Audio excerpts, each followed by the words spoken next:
मैं तुझे प्रथम गिनती में गिनाता हूं, देवताओं का आधिपत्य तुझे प्रदान करता हूं, सारे देवों में तू प्रथम गिनती में गिना जाएगा, प्रथम पूज्य माना जाएगा। बस शंकर भगवान ने वर दिया, थोड़ी देर बाद कार्तिकेय महाराज आ गए। कौन आए? जम के बोलो जरा। कार्तिकेय। और कार्तिकेय जी आए और आकर बोले, पिताजी दंडवत करा, प्रणाम करा, साष्टांग करा, मैं परिक्रमा कर कर आ गया। मैंने परिक्रमा करा। अब इधर तो देवता सब सारे देवता मिलकर अक्षत छोड़ रहे गणेश जी के ऊपर, स्वस्ति वाचन हो रहा, लोग प्रणाम कर रहे, नमन कर रहे, लोग आवाज लगा रहे, श्री गणेश जी महाराज की। अब सारी दुनिया में आवाज लग रही गणेश जी। तो कार्तिकेय ने पूछा, माँ ये गणेश जी का जय घोष क्यों हो रहा है? गणेश जी के जयकारे क्यों हो रहा है? गणेश जी के लिए इतना जय घोष? तो माता पार्वती ने भगवान शंकर के शब्दों को कार्तिकेय को सुनाया। कार्तिकेय रो पड़े, माँ मैं परिक्रमा कर कर आया, गणेश जी ने केवल आपकी परिक्रमा लगा ली, आपने उसको प्रथम गिनती में मान लिया। माँ उसने बुद्धि का परिचय दिया और मैंने कर्म का परिचय दिया। बुद्धि का परिचय, कर्म का परिचय।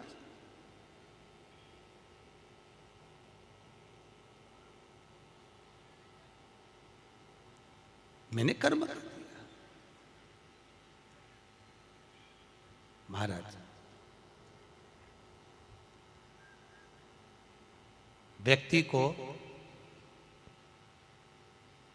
उसके भाग्य का मिलता है कि कर्म का मिलता है? जल्दी बोलो। कर्म का। आपका क्या विचार है? ये लोग तो बहुत दूर बैठे हैं इसलिए इनसे पूछ ही नहीं रही हूं। व्यक्ति को उसके भाग्य का मिलता है कि कर्म का मिलता है? पुरुषों से भी पूछने का मन है मेरा, भाऊ बोलो तो सही, कि उसके कर्म का मिलेगा कि भाग्य का मिलेगा? है दोनों का मिलेगा।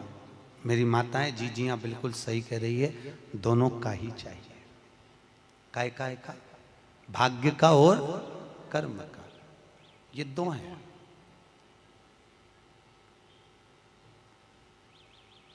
बैंक में एक लॉकर होता है, उस लॉकर में लोग अपनी रकम रखते हैं। बोलो तो सही है गलत? रखते हैं कि नहीं रखते? अपनी चेन, अंगूठी, मोबाइल, पर्स सब लॉकर के अंदर रखते हैं। बैंक में लॉकर होता है, लॉकर में रखने के बाद में लॉकर की दो चाबी होती है। कितनी चाबी लॉकर की? दो। एक चाबी तुम्हारे पास, एक चाबी मैनेजर के पास। तुम्हारी चाबी कितनी भी लगा लो, जब तक मैनेजर की चाबी नहीं लगेगी तब तक वो लॉकर, अरे बोलो जम के, नहीं खुलेगी। और बैंक का मैनेजर कितनी भी चाबी लगा ले, लॉकर खुलेगा क्या? नहीं, तुम्हारी चाबी लगना जरूरी है। उसी तरह तुम्हारी चाबी है कर्म की चाबी, तुम कितनी भी घुमा लो पर वो ताला नहीं खुल सकता जब तक मैनेजर मेरा शंकर अपनी भाग्य की चाबी घुमा कर नहीं जाए। इसलिए तुम कर्म करो, भाग्य की चाबी मेरा भोलेनाथ घुमाएगा, और कब क्या दे जाए तुम्हें मालूम ही नहीं पड़ पाएगा।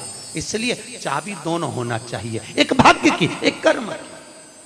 दो चाबी होंगी लॉकर खुलेगा, अगर एक चाबी लगी तो लॉकर नहीं खुलेगा। गणेश जी महाराज को भगवान कार्तिकेय महाराज बोल रहे हैं, माँ मैं कर्म करने गया था, मैं परिक्रमा करने गया था, और यहाँ गणेश जी महाराज को तुमने प्रथम गिनती में बना दिया। माँ ये क्या हुआ? माता पार्वती को गुस्सा तो बहुत आया, क्रोध भी आया, माँ पार्वती की आंख में अश्रु भी भर गए। महाराज आंसू है माता पार्वती के नयन, अश्रु।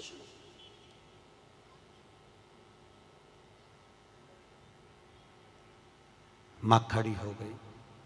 माता पार्वती ने आज खड़े होकर भगवान भोलेनाथ जी से निवेदन करा, आपने अपनी जिंदगी की ये गलती कर दी। क्या गलती? शंकर भगवान पूछ रहे हैं कौन सी गलती?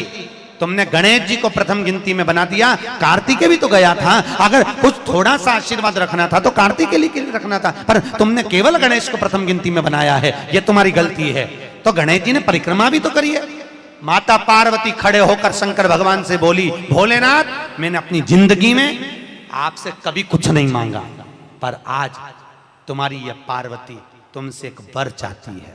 शंकर भगवान ने कहा मांग, तुझे क्या चाहिए? पार्वती कहती है आज के बाद तुम्हारी कभी पूर्ण परिक्रमा ना लगे, आज के बाद तुम्हारी कभी पूर्ण प्रदक्षिणा ना हो, पूर्ण नहीं होना। कौन ने मांगा? जम के बोलो, पार्वती। शंकर की पूर्ण प्रदक्षिणा माता पार्वती ने कह दिया भोलेनाथ आज के बाद ना हो, क्योंकि तुम भोले हो, तुम्हारे आसपास कोई घूम लेता है तुम उसको कुछ भी निकाल कर दे देते हो। होता है, दो बहुएं होती हैं, एक बहू रहती है पूना में, बोलो कहां, मुंबई या पूना, और दूसरी बहू तुम्हारे साथ रहती है। अरे बोलो जम के, एक दूर रह रही है और एक तुम्हारे साथ रह रही है। पर सास को जो साथ रह रही है ना, रोज पूछ रही है ना, वो अच्छी नहीं लगती। वो जो दूर रहती है ना, उसका गुणगान 24 घंटे करती है। ये डोकरियों की आदत भी बुरी, बढ़िया, बड़ी बुरी आदत।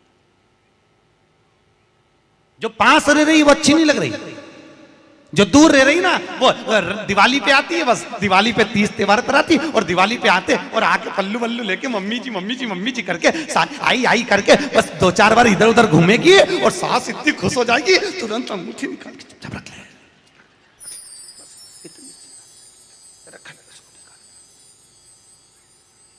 जो तुम्हारे पास में है वो बुरी लग रही है, वो चाय दे रही है, दूध दे रही है, बस बोलने में कभी कभी बोल देती है। अब बहुएं हैं बेचारी, हो जाता है।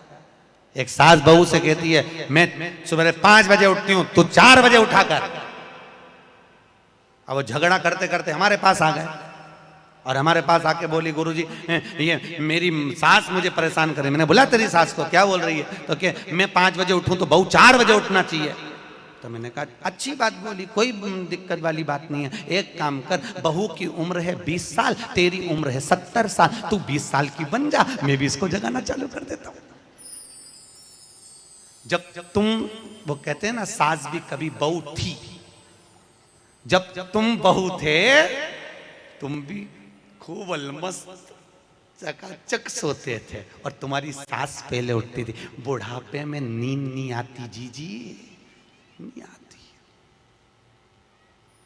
आती क्या? अरे बोलो तो, आती बुढ़ापे में नहीं। मनुष्य की उम्र, गधा की उम्र, कुत्ता की उम्र और उल्लू की उम्र बराबर थी। किस किस की? जम के बोलो। मनुष्य, गधा, कुत्ता, उल्लू। सबको पहचानती हो? ठीक है, सबकी उम्र बराबर है, 40-40 साल। मनुष्य पहले 40 साल का था, गधा 40 साल का था, कुत्ता 40 साल का था, उल्लू 40 साल का था। सबकी उम्र लेवल में बिल्कुल बराबर थी। भगवान क्या देर अंधेर कुछ ये ऊंचा नीचा लेवल अपने यहां चले, भगवान क्या नहीं चले। भगवान ने सबकी उम्र 40-40 साल रखी, सबकी उम्र 40। एक दिन गधा भगवान के पास में आया और गधे ने भगवान से आकर कहा अरे भोलेनाथ। भगवान शंकर ने पूछा क्या हो गया? महाराज हमारी उम्र 40 साल की दे दी, हम लोगों का बोझा ढोते रहे, लोगों का वजन ढोते रहे, महाराज हमारी उम्र बिल्कुल आधी कर दो, बिल्कुल आधी, हमें इतनी लंबी उम्र नहीं चाहिए। भगवान ने कहा ठीक है गधा, आज से तू 20 साल का। गधा कितने साल का हो गया? अरे जम के बोलो 20 साल का। थोड़ी देर बाद मनुष्य, आवाज सेट करो, मनुष्य इको खत्म हो गया, डिले नहीं आ रहा।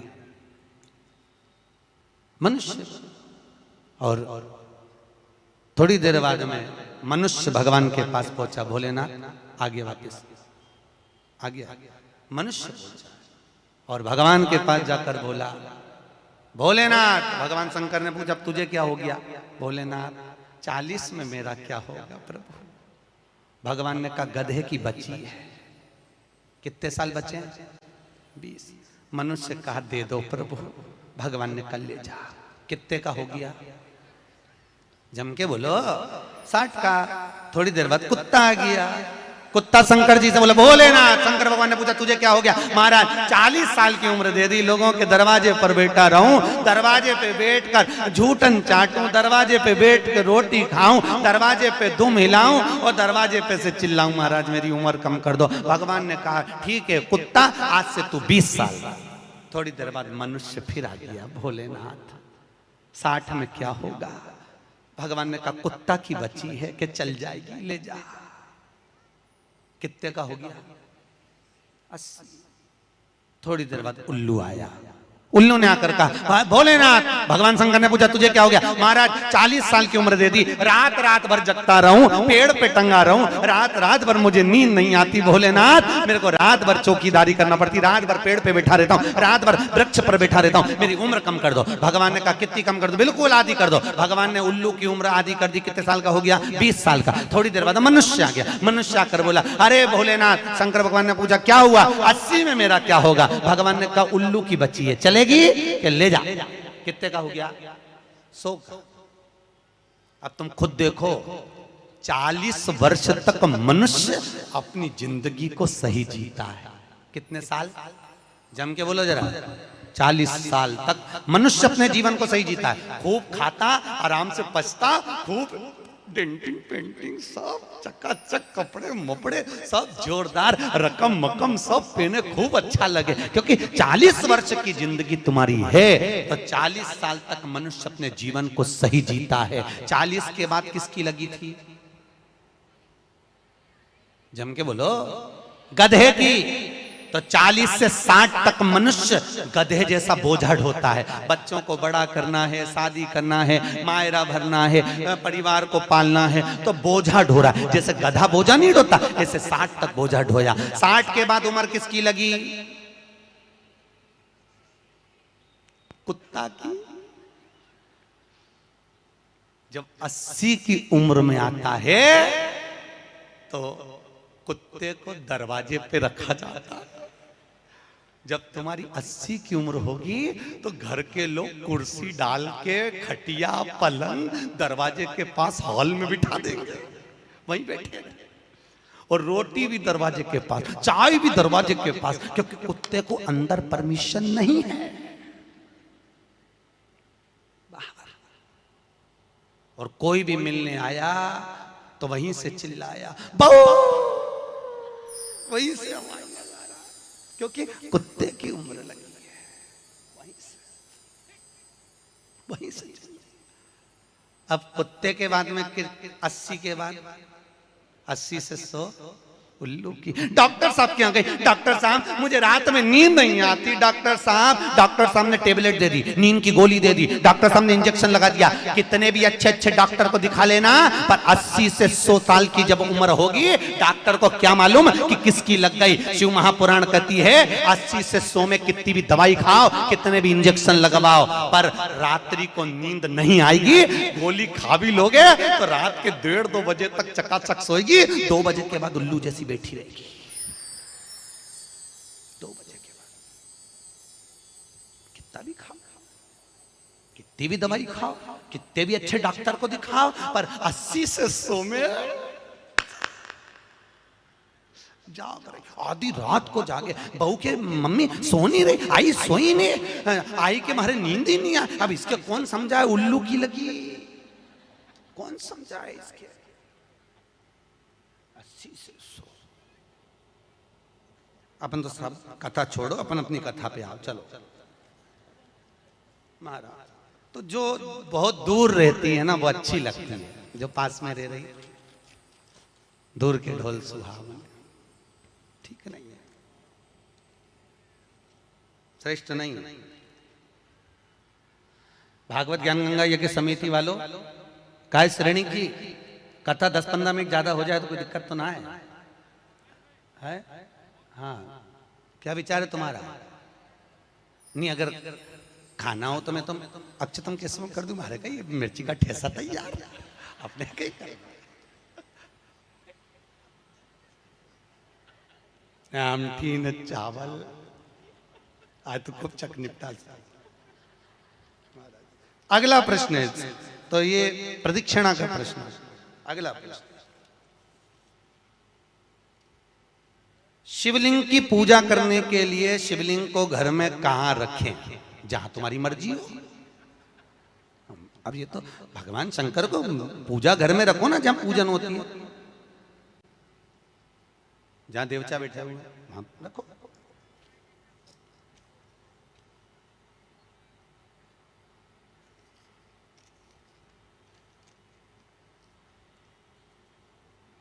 पीपल के पेड़ को सोमवती अमावस्या के दिन 108 फेरी क्यों लगाई जाती है?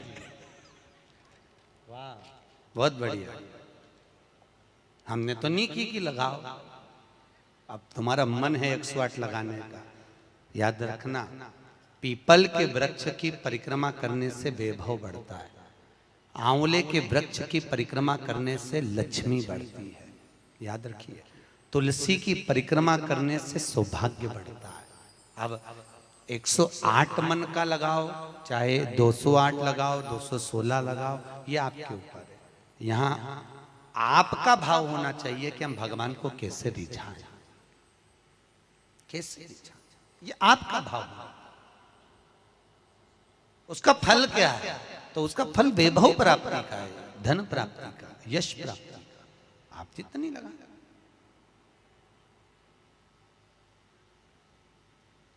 ऋषभदेव जी के पुत्र श्री भरत जी महाराज अपनी योनि से छूटे तो हिरण की योनि में गए। हिरण की योनि पाने के बाद श्री ऋषभदेव जी के पुत्र जो भरत जी थे, हिरण की योनि में आने के बाद में, हिरण की योनि पाने के बाद भरत जी को लगा कि मैं इस हिरण की योनि में पड़ गया हूं, इससे मुक्ति कैसे मिलेगी? तो हिरण की योनि में आने के बाद भरत जी महाराज पीपल के वृक्ष के नीचे जो संत बैठे हुए थे, उनकी 108 परिक्रमा करते थे हिरण की योनि में। तो हिरण की योनि के 108 परिक्रमा कर रहे थे। उस दिन थी सोमवती अमावस्या का दिन, जिस दिन हिरण की योनि से परिक्रमा करते करते भरत जी महाराज छूट गए थे और वापिस मनुष्य की योनि में आ गए थे। ये 108 परिक्रमा का फल है। ऋषभ जी के पुत्र हिरण की योनि से छूटकर परमात्मा की भक्ति को, मनुष्य देह मिल गई। शायद हो सकता है हम मानव की देह में हैं और मनुष्य की देह में आकर अगर हम भगवान की 108 परिक्रमा लगाते हैं, हम भगवान का भजन करते हैं, 108 परिक्रमा के अंतर्गत हम डूबे रहते हैं, तो हो सकता है मनुष्य की योनि से छूटकर हम देव योनि में चले जाए, भगवान की परास प्राप्त हो जाए। मां तो शास्त्र कह रहा है, अंजना माता गौतम बाबा से कहने पर शंकर की आराधना कर रही है। और आराधना करी माता अंजना ने, शिव जी की आराधना करी, शंकर की जब आराधना करी, शंकर का अभिषेक करा, भगवान भूत भावन प्रसन्न हो गए और शंकर भगवान ने उसी समय माता अंजना को वर प्रदान करा, तो चिंता मत कर, तेरे घर में पुत्र होगा। पुत्र, तू क्यों चिंता कर? भगवान शंकर जब भी देते हैं छप्पर के देते हैं। भगवान कृष्ण के यहाँ कितने बच्चे दिए? 1,77,086। अब अंजना माता के यहाँ भगवान संतान दे रहा है। भगवान अंजना माता के यहाँ, हनुमान जी महाराज कितने भाई थे? माता अंजना के गर्भ से जो संतान हुई थी, हनुमान जी महाराज सगे भाई कितने थे? हनुमान जी कितने भाई? अरे बोलो तो सही, हनुमान जी भाई कितने हैं? सगे भाई कितने हैं हनुमान जी महाराज? तो अंजना माता ने जब भगवान शिव की आराधना करी, शंकर की जब आराधना करी, तब भगवान शंकर प्रसन्न हुए। समय बीता, माता अंजना के गर्भ में भगवान शंकर के तेज पुंज को पवन देव ने ले जाकर माता अंजना के गर्भ में स्थापित करा। स्थापित करने के बाद पूर्णिमा के दिन, चैत्री पूर्णिमा के दिन, भगवान अंजना माता के गर्भ से शंकर का ही एक अवतार श्री हनुमान जी महाराज प्रकट हुए हैं। महाराज श्री हनुमान जी महाराज की। हनुमान जी सगे भाई हैं 6। कितने भाई हैं? 6 सगे भाई। सबसे पहले नंबर हनुमान, फिर गतिमान, केतुमान, धृतिमान, यतिमान, ऐसे हनुमान जी महाराज के 6 भाइयों का क्रम वर्णन किया गया। कितने भाई हैं? 6। हनुमान जी महाराज का एक भाई है जिसका नाम है गतिमान। क्या नाम है? गतिमान। और जिसके यहां पर फैक्ट्री हो, किसी भी तरह की फैक्ट्री हो, चाहे वो नट बोल्ट की हो, पानी की हो, किसी भी तरह की फैक्ट्री हो, अगर फैक्ट्री में जरा सी भी तकलीफ आती है तो हनुमान जी महाराज के उल्टा पांव, लेफ्ट पांव के नीचे का सिंदूर लाकर गतिमान का नाम लेकर अगर फैक्ट्री पर स्वस्तिक बना दिया जाता है तो वो फैक्ट्री धड़ाके से चलना चालू हो जाती है, कभी खराब नहीं होती, कभी परेशान नहीं करती। महाराज गतिमान, हनुमान जी के 3 नंबर का भाई गतिमान का नाम। ये जो राजनेता होते हैं ना, जब चुनाव लड़ने के लिए जाते हैं और उन्हें विजय प्राप्त करना है तो विजय पाने के लिए वो एक ही काम करते हैं। हनुमान जी के 3 नंबर का भाई गतिमान, उस गतिमान के नाम से जो व्यक्ति युद्ध करने के लिए जा रहा है या विजय पाने के लिए जा रहा है, अपने बराबर का लच्छा, लच्छा जानते हो, नाड़ा मोली, उसको नाप कर गतिमान के नाम से लपेट कर हनुमान जी के मंदिर में रख देता है और उस मोली को फिर अपने हाथ पर बांध लेता है तो वो हार नहीं सकता, विजय ही प्राप्त करेगा। गतिमान का इतना प्रभाव है, चाहे कुछ भी। गतिमान, गतिमान है वो, नीचे नहीं गिरने, उसकी प्रखरता। गतिमान श्री हनुमान जी महाराज का प्रागट्य हुआ। अंजना माता के गर्भ से श्री हनुमान जी महाराज प्रकट हुए। पवन तनय संकट हरन मंगल मूर्त रूप, राम लखन सीता सहित हृदय बसौ सुर भूप। श्री हनुमान जी महाराज प्रकट हुए। देवताओं ने पुष्पों की वृष्टि करी, गंधर्व गान करे, अप्सरा नृत्य करी, चारों तरफ सुख समाहित हुआ। श्री हनुमान जी महाराज की, हनुमान जी महाराज प्रकट हुए। प्रबल रावण को मारने में सबसे ज्यादा सहयोग किसने करा था? अरे जम के तो बोलो, हनुमान जी। पूरी पृथ्वी पर सबसे ज्यादा मंदिर किसके हैं? बोलो तो हनुमान के। अपने करमाला में तुम गिनना, अगली बार आऊंगा तो पूछूंगा। अगर अगली बार भागवत ज्ञान गंगा यज्ञ समिति ने मान लो बुलाया तो पूछूंगा आपसे आके कि करमाला में कितने हनुमान जी के मंदिर हैं और राम जी के मंदिर कितने हैं। राम जी के मंदिर अगर 5 होंगे तो हनुमान जी के मंदिर 20 होंगे। हर जगह पर हनुमान मिल जाएंगे, हर जगह, कहीं पीपल के नीचे, कहीं कहीं बैठे हुए, कहीं कहीं बैठे, हनुमान ही हनुमान, ढेर सारे हनुमान। हनुमान, आखिर हनुमान जी के मंदिर ज्यादा, राम जी के मंदिर कम क्यों? नहीं तो राम के मंदिर ज्यादा होना चाहिए, हनुमान के मंदिर कम होना चाहिए। पर हनुमान के मंदिर ज्यादा इसलिए हुए क्योंकि हनुमान जी ने राम जी की इतनी सेवा करी, इतनी सेवा करी कि भारत की भूमि पर सेवा पुजा गई, इसलिए हनुमान जी के मंदिर ही मंदिर बन गए। मंदिर तुम्हारे भी बन सकते हैं अगर तुम सही से माता पिता की सेवा करो तो। मंदिर बनने में देरी नहीं लगी, तुम करो तो मंदिर बन। रावण को मारने में सबसे ज्यादा सहयोग किसका था? अरे बोलो जम के, हनुमान जी का।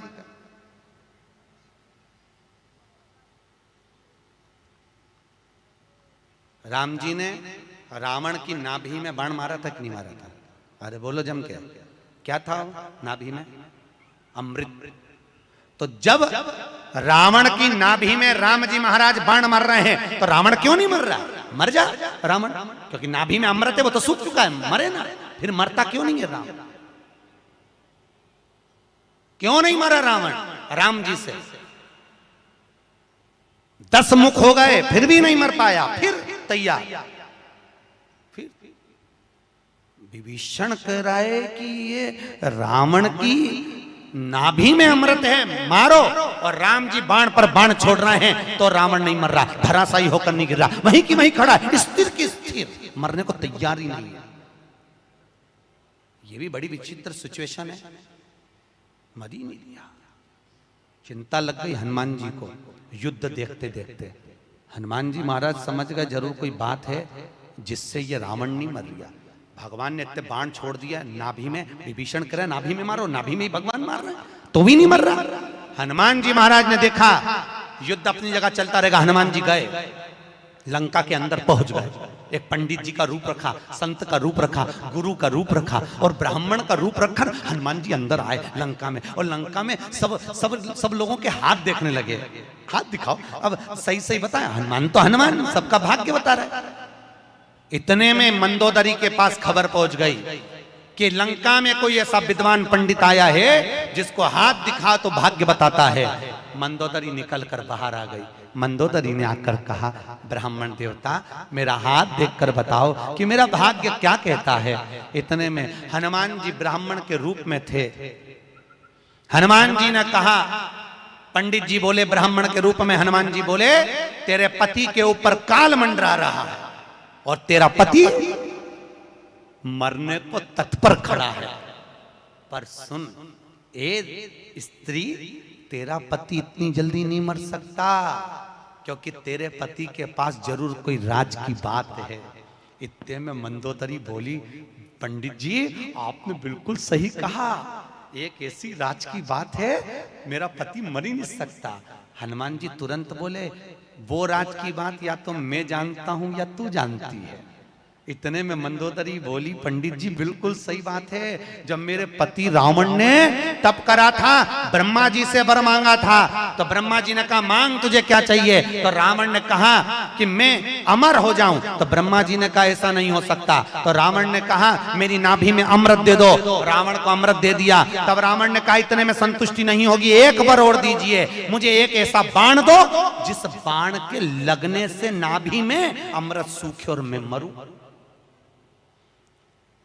मंदोदरी ने कहा मेरा पति जब तप कर कर आया था, उसको ब्रह्मा जी ने एक बाण दिया था, वो बाण मेरे पति ने मुझे लाकर दिया था। उस बाण को मैंने, जहां मैं शयन कक्ष में सोती हूँ, उस कमरे में मैंने दीवार के अंदर एक खंबे में चुनवा दिया है, सीमेंट से पक्का करवा दिया, वो किसी को मिलेगा ही नहीं। हनुमान जी अपने असली स्वरूप में आए, दीवार तोड़ी और बाण निकाला, राम जी को दिया। राम जी से कहा अब मारो, और जो बाण लगा तब जाकर वो रावण मरा, तब जाकर मरा। नहीं तो राम जी बाण मारते रहते, रावण चकाचक खड़ा रहता, हंसता रहता।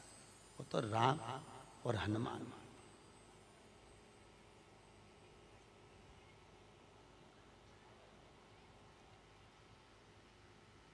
रावण न मरेगा मेरे राम के बिना,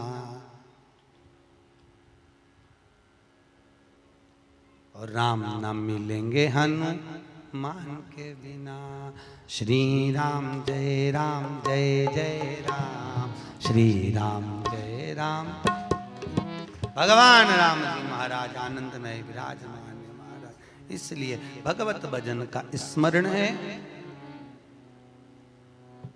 भगवत नाम का श्री हनुमान महाराज। अरे पवन तनय संकट हरन, मंगल मूर्ति रूप, राम लखन सीता सहित हृदय बसौ सुर। भगवान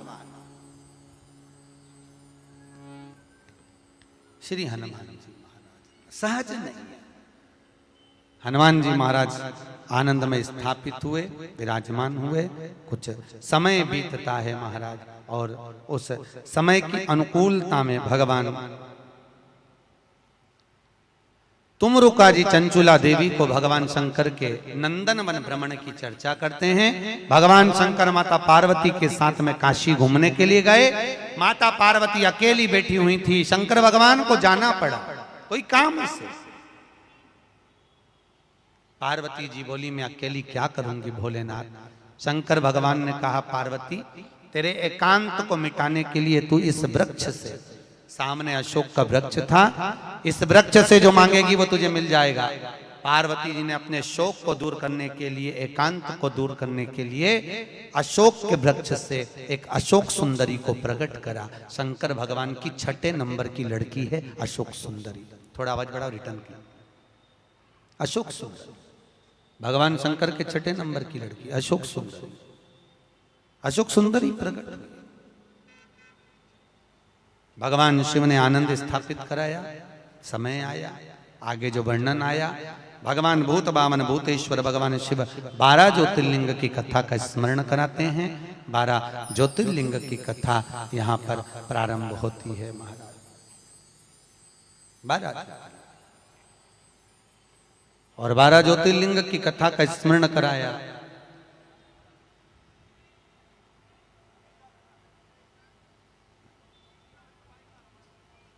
मुख्य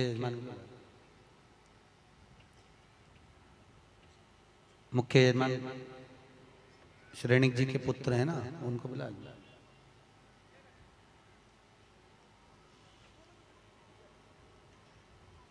दस मिनट श्रेणिक जी जो मुख्य यजमान है रोज पूजन में बैठे हैं, आपके पुत्र और बहू, उनको 5 मिनट 10 मिनट के लिए बुला दो, जोड़े से बिठा दो उनको सामने।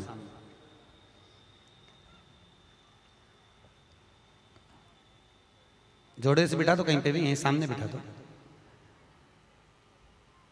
भगवान 12 ज्योतिर्लिंग की कथा का स्मरण कराते हैं महाराज। श्री तुमरुका जी चंचुला देवी से कहते हैं, चंचुला ये 12 ज्योतिर्लिंग की कथा है जो अखंड सौभाग्य को देने वाली है, लक्ष्मी की वृद्धि करने वाली है, सुख समृद्धि देने वाली है, कार्य में उन्नति देने वाली है, उत्तम फल की प्राप्ति कराने वाली है, वंश की वृद्धि कराने वाली है और हर कार्य में सफलता प्रदान करने वाली 12 ज्योतिर्लिंग की कथा है महाराज।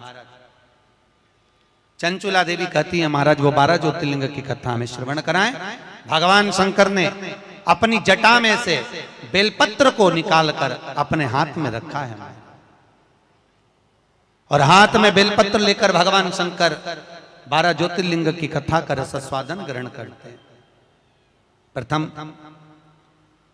एक बार चंद्रदेव को अपनी काया का अभिमान हुआ, काया के अभिमान से चंद्रदेव बड़े प्रखर हुए और अपनी केवल एक धर्म पत्नी रोहिणी पर ध्यान देते थे, बाकी की पत्नियों पर ध्यान नहीं दिया। सारी धर्म पत्नियों ने जाकर दक्ष प्रजापति से विनती करी। दक्ष ने चंद्रदेव को समझाया, चंद्रदेव तुम मान जाओ, अपनी काया का अहंकार ना करो। चंद्र मानने को तैयार नहीं, रोहिणी पर आसक्ति ज्यादा थी। एक दिन दक्ष प्रजापति ने श्राप दे दिया, अरे चंद्र मैंने अपनी इतनी बेटियां तुझे ब्याही और उसके बाद भी तू केवल एक कन्या पर ध्यान देता है, अपनी धर्म पत्नियों पर ध्यान नहीं दिया। मैं तुझे श्राप देता हूं, तेरा शरीर टपक टपक कर गिरे, तुझे क्षय रोग हो जाए। क्षय शरीर टपक टपक कर नीचे गिरने लगा महाराज। चंद्रदेव इधर उधर भटकते हुए देवऋषि नारद के पास पहुंचे। नारद जी महाराज अपनी मस्ती में भगवत भजन में लगे हुए थे महाराज। नारायण श्रीमन नारायण, नारायण श्रीमन नारायण, नारायण श्रीमन नारायण। गाइए, सब गाइए। नारायण श्रीमन नारायण, ओ नारायण श्रीमन नारायण, नारायण श्रीमन नारायण, नारायण श्रीमन नारायण, ओहो नारायण श्रीमन नारायण, नारायण श्रीमन नारायण, नारायण श्रीमन नारायण, नारायण श्रीमन नारायण, ओहो नारायण श्रीमन नारायण, नारायण श्रीमन नारायण, नारायण श्रीमन नारायण, नारायण श्रीमन नारायण, नारायण श्रीमन नारायण, हे नारायण श्रीमन नारायण, नारायण श्रीमन नारायण, नारायण श्रीमन नारायण, नारायण श्रीमन नारायण। श्री नारद जी महाराज मिले, भगवान चंद्रदेव ने विनती करी, महाराज मुझे काया का रोग हो गया है, कृपा करो। भगवान चंद्र की विनती सुनकर देवऋषि नारद ने शंकर जी का पूजन का विधान बताया। शंकर भगवान प्रकट हुए, चंद्रदेव तुम्हारे काया के रोग को मैं मिटाता हूं, तुम यहाँ पर विराजमान रहना। चंद्रदेव को भगवान ने मस्तक पर धारण करा, सोमेश्वर महादेव के रूप में भगवान शंकर विराजित हुए हैं महाराज। बोल सोमनाथ भगवान की हर हर। अगला वर्णन आया है श्री मल्लिकार्जुन। कार्तिकेय अपने माता पिता से रुष्ट होकर श्री शैलम पर जाकर बैठ गए, जहां बैठकर उन्होंने तप किया। शंकर पार्वती उनको मनाने के लिए पहुंचे। आज भी अगर मल्लिकार्जुन में आप जाकर दर्शन करेंगे तो मल्लिकार्जुन में 2 ध्वजा लगती है, एक सफेद एक लाल। कितनी ध्वजा लगती है? 2, सफेद और लाल। मल्लिकार्जुन का एक नियम है, वो 2 ध्वजा पूरे महीने में कभी नहीं हिलती। हिलती है तो केवल एक अमावस्या के दिन, एक पूर्णिमा के दिन। अमावस्या के दिन सफेद ध्वजा हिलती है और पूर्णिमा के दिन लाल ध्वजा हिलती है। बाकी के समय पर ध्वजा नीचे की नीचे लटकी रहती है, कितनी भी हवा चले पर वो ध्वजा हिलती नहीं महाराज, हिलती नहीं, कितनी भी हवा चले। आज भी शंकर और पार्वती कार्तिकेय से मिलने के लिए श्री शैलम पर आते हैं। श्री शैलम आज भी भगवान आज भी। अब कार्तिकेय जी वहां विराजमान हुए, भगवान शंकर उनसे मिलने के लिए वहां पधारे। मल्लिकार्जुन के रूप में भगवान शिव विराजमान होते हैं। अगला वर्णन आया है महाकाल। दूषण नाम का राक्षस ब्राह्मणों के बच्चों को निचोड़कर उनका रक्त पीता था। भगवान को सब इन ब्राह्मणों ने पुकारा। शंकर भगवान ने कहा इस दूषण को वरे कि ये जब मरेगा इसका रक्त जहां गिरेगा उससे और भी दूषण उत्पन्न हो जाएंगे।